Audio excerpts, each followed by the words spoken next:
3 natin, karugtong lang to nung session 2 natin na basic concepts on fractions. So, ito naman is dediretso na tayo dun sa operations on fraction. Yun na yung pag-a-add, pagma-minus, pag-multiply, and pag-divide ng fraction. So, of course, let's start with addition. Ang ituturo ko na sa inyo ngayon is yung tinatawag na butterfly method. Since exam yun, kailangan mas mabilis, kailangan may mga techniques tayo kung saan mas mapapabilis yung pag-add natin ng fractions pagma-minus or pagma-minus. So, may tinatawag tayo na butterfly method. So, for example, ang i-add nating fractions ay, so for example, meron akong 1/2 plus 2/5.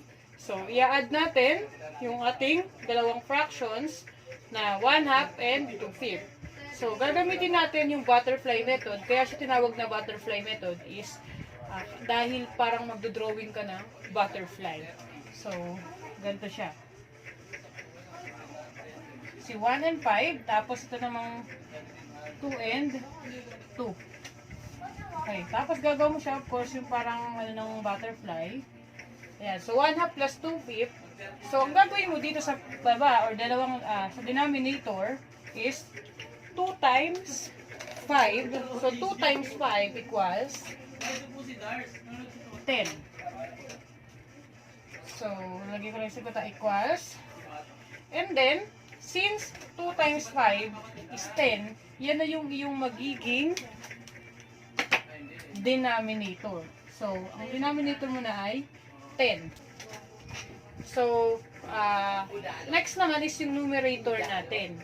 So, dahil silang dalawa pinagsama ko, 1 times 5 is 5. Multiply lang yan.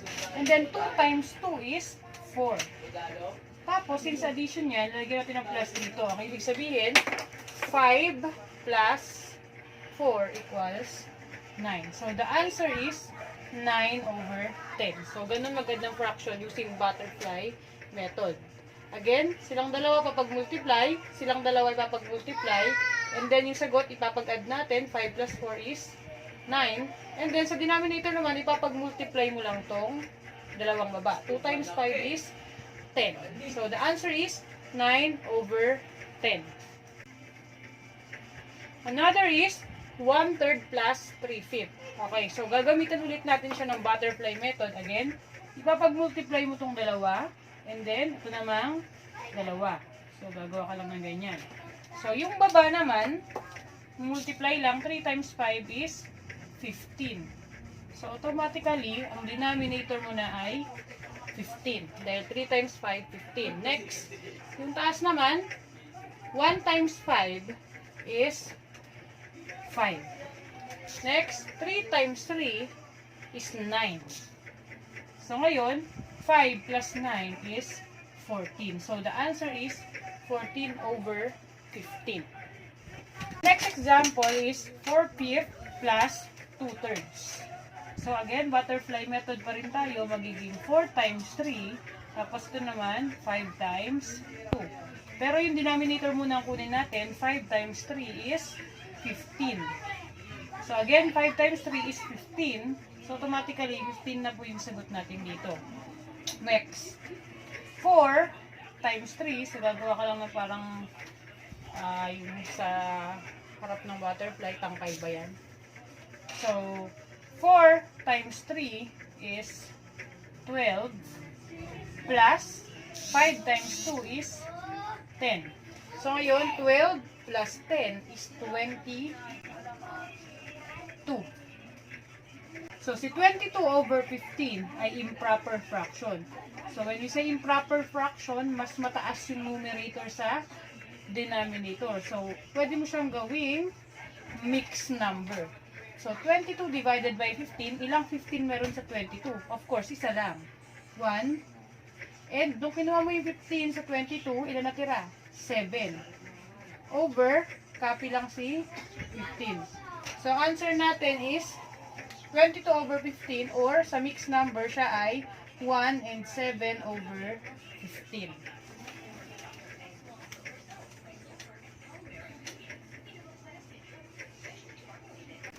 So, let's proceed to the subtraction. So, subtraction of fractions, ganun pa rin, kagaya lang siya ni addition, pwedeng i-apply yung butterfly method. For example, meron akong 3 halves minus 1 half. So, pwede pa rin natin siyang applyan ng butterfly, pero minus na siya. So, again, ganun pa rin, 3 times 2, and then 1 times 2. So, dito muna tayo sa baba. 2 times 2 is 4. So, yun yung magiging denominator. Si 4. Next, 3 times 2 is 6. And then, sa kabila naman, so 3 times 2 is 6. Ito naman, 1 times 2 is 2. Of course, since minus na siya, ipapag-minus na natin yan. 6 minus 2 is 4. So, the answer is 4 over 4, or kapag kaganyan yung fraction natin, same numerator and denominator, 4 over 4 is equal to 1. 4 divided by 4 is 1.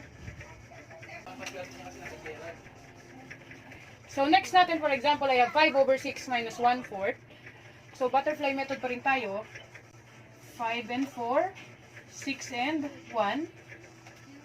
Okay, so 6 times 4 is 24.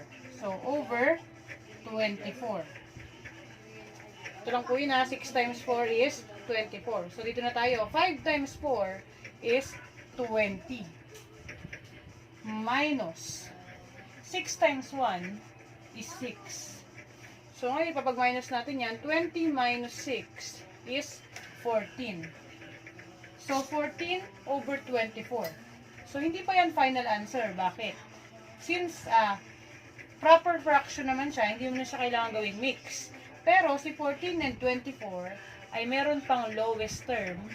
Pwede pa sila pareho i-divide by 2. So, i-divide mo pareho si 14 and 24 by 2. 14 divided by 2 is 7. Over 24 divided by 2 is 12. So, si 7 over 12 ay ang iyong final answer. Since ang makakapag-divide na lang sa kanilang dalawa ay 1. Wala nang iba pang number. Let's proceed to multiplication. Si multiplication and division, hindi naman na siya na-apply na butterfly method kasi madali naman si multiplication. Ipapag-multiply mo lang yung magkatapat. So, for example, I have 2/3 times 1/2 equals, kay multiplication, yung magkatapat, ipapag-multiply mo lang. Mas madali si multiplication of fraction. So, 2 times 1 is 2. 3 times 2 is 6. So, the answer is 2 over 6. Pero, pwede pa itong i-lowest term. Si 2 over 6 kasi pareho sila pwede pa ma-divide sa 2. 2 divided by 2 is 1 over 6 divided by 2 ay 3. So, again, pareho lang po si 2 over 6. Pero kasi, kailangan minsan sa choices is naka-lowest term. So, hanapin nyo si 1/3. Maghahanap lang kayo ng number na pwedeng i-divide sila pareho, which is 2. So, 2 divided by 2 is 1. 6 divided by 2 is 3. So, the final answer is 1/3. So, 3 over 5 times 6 over 2. So, yung magkatapat lang. 3 times 6 is 18. Over 5 times 2 is 10. Again, pwede mo muna siyang i-lowest term. Si 18 over 10 ay pwedeng ma-divide pareho kay 2. So, 18 divided by 2 ay 9. Over 10 divided by 2 is 5. Si 9 over 5 ay improper fraction. So, pwede mo rin siyang gawing mix. In case kasi sa choices wala ito, baka ito yung sagot. Kung wala ito naman, baka kailangan mong gawing mixed number since mas mataas yung numerator kay denominator. So, 9 divided by 5 is 1 lang. And then, nung kinuha ko yung 5 sa 9, may natirang 4. Over, copy lang naman yung denominator. So, meron tayong tatlong sagot. It's either 18 over 10, 9 over 5, or 1 and 4/5. So, alin man dyan, pare-pareho lang na tamang sagot. Hanapin mo na lang kung alin ang lumabas dyan sa choices.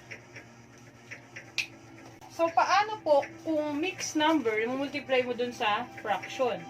So, para mas madali po, kailangan maging magkamukha sila bago mo i-multiply. Ibig sabihin, si mixed number, gagawin muna natin siyang improper. Kagaya ng tinuro ko dun sa session 2. So, anong ginagawa natin para maging improper fraction to? I-convert natin.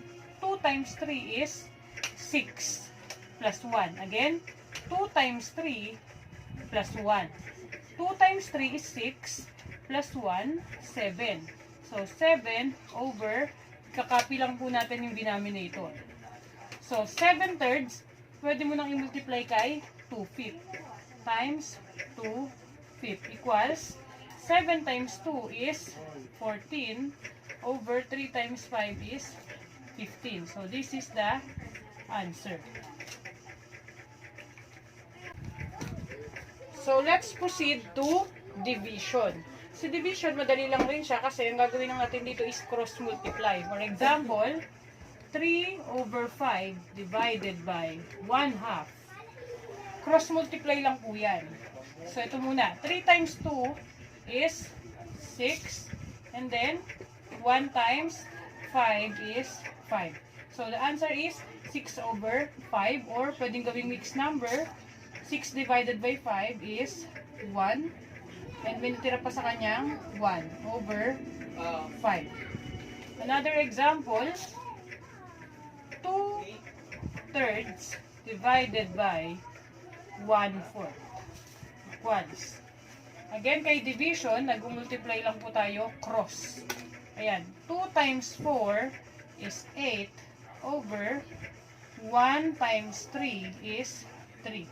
So, 8 over 3 or pwede na naman gawing mixed number. 8 divided by 3 is meron tayong dalawang 3. Sa 8, 3, 6. So, we have 2. 8 divided by 3 ay 2. And then, dahil pag dalawang 3, 6, may matitira sa kanyang 2. So, 2 over 3.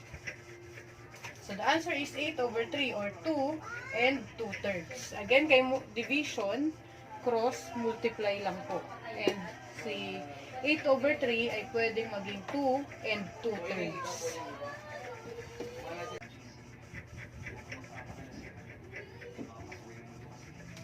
So, next. Paano naman kung whole number tapos fraction ang ipapag-add? For example, 2 plus 3 fifth. So, ito ay whole number. And then, ito ay fraction. So, anong gagawin natin? So, ang gagawin natin dyan, kay whole number, lahat ng whole number ay may invisible na denominator na 1. So, pwedeng lagyan mo ng 1. 2 over 1. So, pareho na silang fraction. So, pwede mo nang i-apply yung ginawa natin kanina na butterfly method. So, 1 times 5 is 5. So, therefore, may sagot ka na denominator na 5. Next, 2 times 5 is 10. And then, 1 times 3 is 3. And then, plus. 10 plus 3 is 13. So, 13 over 5 or pwede siyang maging mixed number. 13 divided by 5 is 2. And then, may sobra tayong 3 over 5. So, 13 over 5 or 2 and 3 fifths.